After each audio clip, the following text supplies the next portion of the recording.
இன்று நம்முடைய வெற்றியின் நாள், இன்றும் நாளையும் நமதே என்கிறதான அனுதின காலை தியானம் நம்முடைய யூடியூப் சேனலிலே வெளிவந்து கொண்டிருக்கிறது.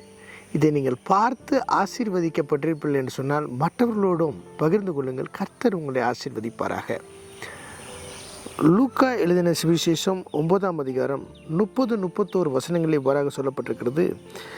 அன்றியும் மோசே எலியா என்னும் 2 பேரும் மகிமையோடு காணப்பட்டு அவருடனே சம்பாஷணை பண்ணி அவர் எருசலேமிலே நிறைவேற்றப் போகிற அவருடைய மரணத்தை குறித்து பேசிக்கொண்டிருந்தார்கள். எனக்கு பிரியமானவர்களே, இன்று மகிமையான சம்பாஷணைகள் என்கிறதான காரியத்தை குறித்து உங்களோடு பகிர்ந்து கொள்ள விரும்புகிறேன். இயேசு கிறிஸ்து தம்முடைய சீஷர்களோடு காணப்படுகிறார். அவர் ஜெபிக்கும் போது மறுரூபமான போது மோசே எலியா 2 பேரும் காணப்படுகிறார்கள். அந்த வேளையில் நிறைய காரியத்தை குறித்து பேசுகிறதுக்கு அங்கே காரியம் இருக்குது. பேதுருவை பற்றி பேசலாம். பேதுரு எப்படி மறுதளிக்க போகிறான், அல்லது யூதாஸ் காரியத்தை எப்படி காட்டி கொடுக்க போகிறான், சீஷர்கள்ட்ட இருக்கிற குறைகள்லாம் பேசுகிறதுக்கு நிறைய காரியங்கள் இருக்குது. ஆனால் வசனம் சொல்லுது, மோசேயும் எலியாவும் சம்பாஷணை பண்ணினார்கள். மோசேயும் எலியாவும் பேசி கொண்டிருந்தாங்க.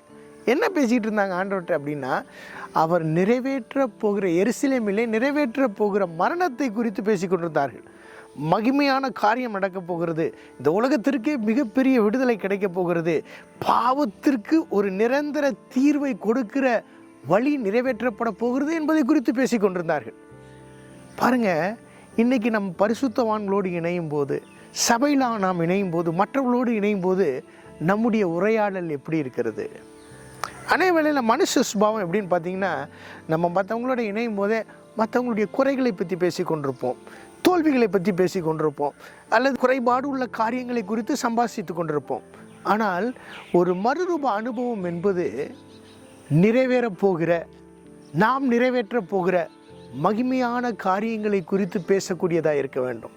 வெற்றி உள்ள காரியங்களை குறித்து பேசக்கூடியதாக இருக்க வேண்டும்.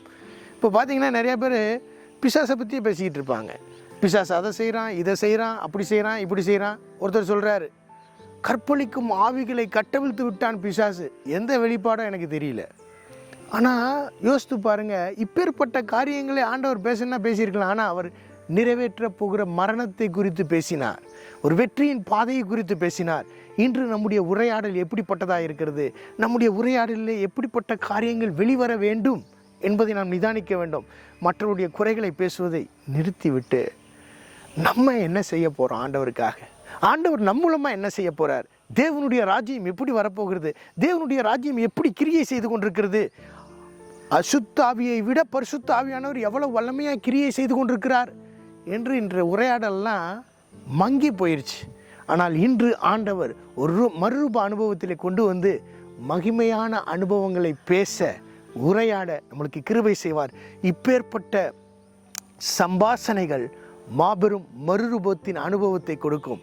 அப்பேற்பட்ட கிருபையை தேவன் என்று பாராட்டி, இனிமேல் நாம் சந்திக்கும் இடங்களிலும் பேசும் இடங்களிலும் தேவன் செய்ய போகிற காரியங்களையும், தேவனுடைய ராஜ்யத்தை குறித்தும், நாம் வெற்றியின் பாதையிலே பயணிக்க போகிறதை குறித்தும் உரையாடக்கூடிய மாபெரும் எழுச்சி நமக்குள்ளே பொங்கி வரட்டும். இன்றைய தினம் மகிமையின் தினமாய் இருக்கட்டும். இன்றும் நாளையும் நமதே. God bless you. God be with you. Thank you.